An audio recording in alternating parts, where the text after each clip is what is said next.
the station covering all of the DMV.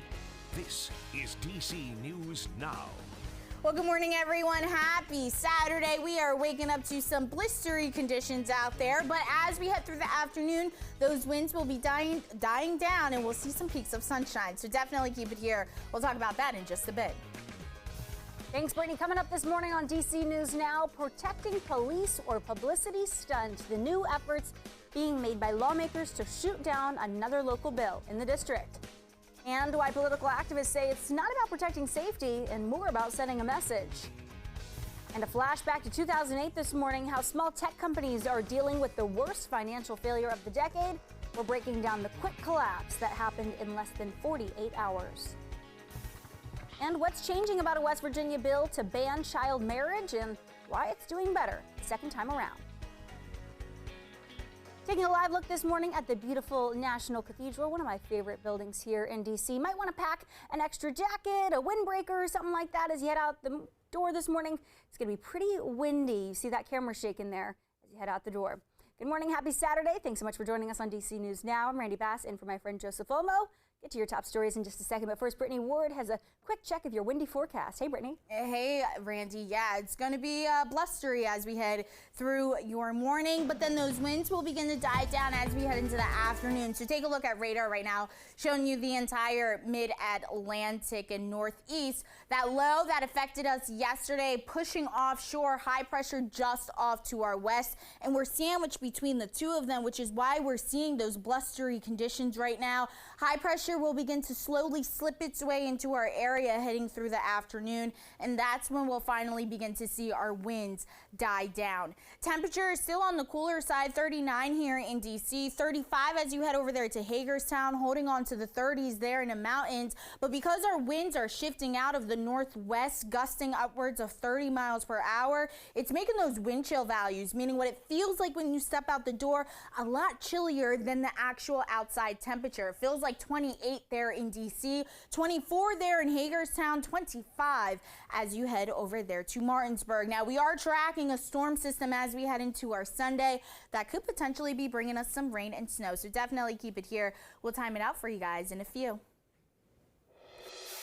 We come on the air this morning with developing news, the second largest bank failure in U.S. history, and regulators now rushing to seize the assets of Silicon Valley Bank. The last time a major bank saw a collapse of this size was back in 2008. Silicon Valley, the country's 16th largest bank, failed after depositors hurried to withdraw money this week as anxiety over the bank's finances grew.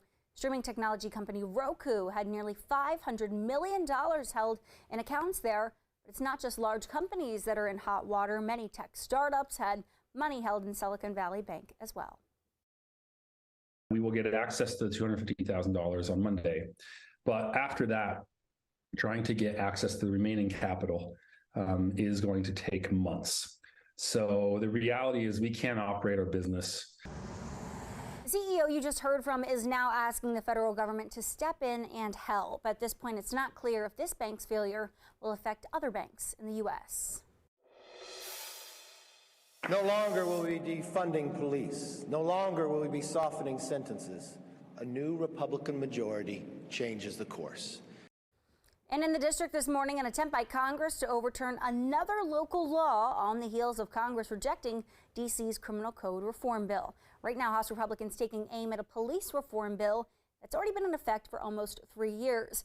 Our Daniel Hamburg reports on why the union chairman says this reform is the main reason they can't hire enough officers. The force is down right now, about 500 officers. They say the council chairman, however, says that the reforms have nothing to do with those vacancies. He says this is all about police accountability. I knew it had nothing to do with what was in the bills. I knew it had nothing to do with any genuine concern about our safety. That's Nike Savane's reaction to Republicans now trying to reject police reforms in the district. She was on the D.C. Police Reform Commission, which recommended changes after George Floyd's murder in June 2020. We've listened to community members through the Police Reform Commission. The council itself has had public hearings on this, and they settled on a decision. And now we are being undermined yet again. Reforms include a ban on neck restraints, making it harder for officers to disperse gatherings, and gives public access to police records. Temporary versions of it have already gone through congressional review 3 times. A permanent version of the bill was passed in January. This bill is a retribution on police officers and basically creates an environment where it's impossible to go out and do your job and creates all kinds of crazy liabilities for police officers. D.C. Police Union Chair Greg Pemberton says he's for transparency, but officers don't want to work in D.C. because of this bill. It forces body-worn camera footage and officers' names to be released almost immediately after any critical incident. It creates a disciplinary database so that the public can search every single officer's disciplinary history. Mendelson says Republicans are just emboldened after overturning the revised criminal code. This bill's about police accountability. It's about ensuring that we don't have bad cops, that we don't hire bad cops.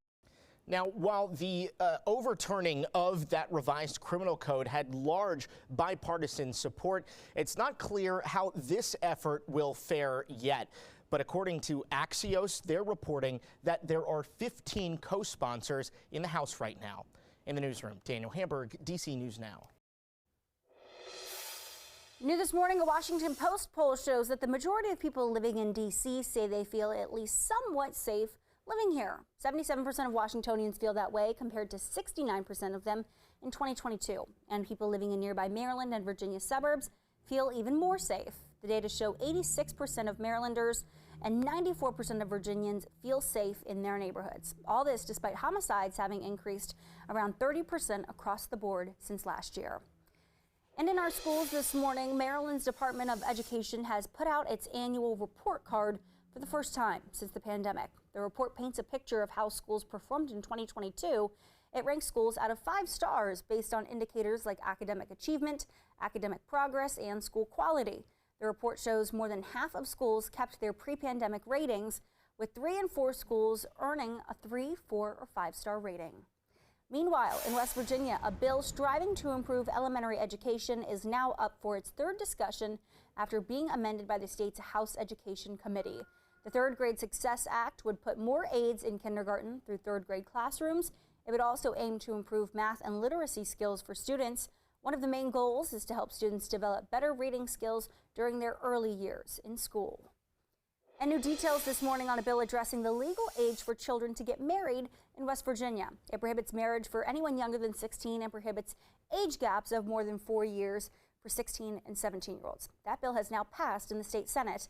As current law stands, children can marry at 16 with the parents' consent, and kids even younger than that can get married with a judge's waiver. During their meeting today, lawmakers will have one last chance to amend the bill. West Virginia lawmakers on both sides of the aisle have strong feelings about it.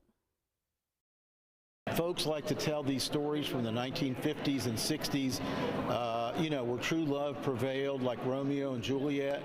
Well, that ended in suicide, Romeo and Juliet. I think everyone here in the state Senate supports the idea of a floor for marriage. But we also want to make sure that those 16-year-olds like my mom and dad, that we're not somehow standing in the way of those types of relationships.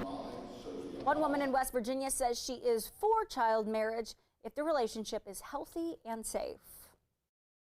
If they're in a real good relationship with that person and that person ain't beating on them, or if they ain't beating on the other person, then yes. The ban would establish 16 as the minimum age of consent for marriage with parental consent. The legislative session ends today. And in Virginia, a judge rules that frozen embryos can legally be considered property. This is based partly on a 19th century law which governed the treatment of slaves. The ruling is being criticized for wrongly delving into a time in history when it was permissible to own human beings. The case itself involves a dispute with a divorced couple. The ex-wife wants to use frozen embryos from when the couple was married to conceive another child. And today marks exactly 3 years since the start of the COVID-19 pandemic. On March 11th, 2020, the World Health Organization first labeled the outbreak as a pandemic. And while many have stopped checking case stats and returned to their normal lives, researchers say new variants continue to pop up. The virus kills upwards of 1,000 people worldwide every day. But many information sources have dried up, including Johns Hopkins University's COVID tracker, which shut down yesterday. And Health Alert this morning, the Food and Drug Administration gives the green light to a nasal spray for migraine headaches. The Pfizer drug Zavspret helps people who have trouble taking pills. The drug could work in as little as 2 hours. One case study showed patients getting relief in as little as 15 minutes. Pretty groundbreaking that this is available now. It's the first in its class that is available as a nasal spray. People have a lot of, missed work. It's one of the highest costs to emergency departments because when patients are in pain, they seek care. Close to 40 million Americans suffer from migraines. And an update this morning, Senate Republican leader Mitch McConnell remains in the hospital, but an advisor says he's doing well. That's according to a report from CNN. He is reportedly eager to get out of the hospital and back to his responsibilities on the Hill. The 81-year-old got a concussion when he tripped and fell during a fundraiser earlier this week. And developing now, former President Donald Trump has been invited to testify before a New York grand jury. The jury is investigating hush money payments allegedly made on his behalf during his 2016 presidential campaign. That's according to one of Trump's lawyers. If prosecutors decide to proceed with the case, it would be the first time a criminal case was brought against a former U.S. president. His lawyer says there is no legal basis for the case. In new this morning, a scaly surprise for a U-Haul manager in Virginia. He opened a rental truck store to find a nearly 3-foot-long python inside. This not-so-little guy made it all the way to Henrico County, Virginia, using social media. Virginia's Wildlife Management and Control team learned the reptile was someone's pet missing from Newport News, Virginia. Wildlife Management didn't even know the snake was alive at first. It was frozen and in pretty bad shape, but the snake made it through and on Friday was reunited with its family.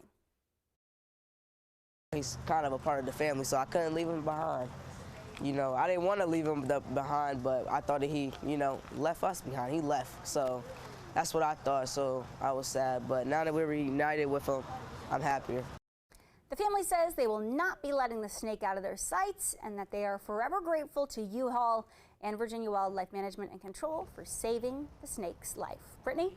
That is a hard pass on me. I will be terrified if I see a snake in my U-Haul. But if you are planning brunch here in the nation's capital, it's shaping out to be a very okay-ish forecast. We're talking about temperatures in the lower 40s, as we head into that 11 o'clock hour, upper 40s as we head through the rest of the afternoon. But you can see we're going to be seeing that mixture of sun and clouds, but hey, at least we'll be dry.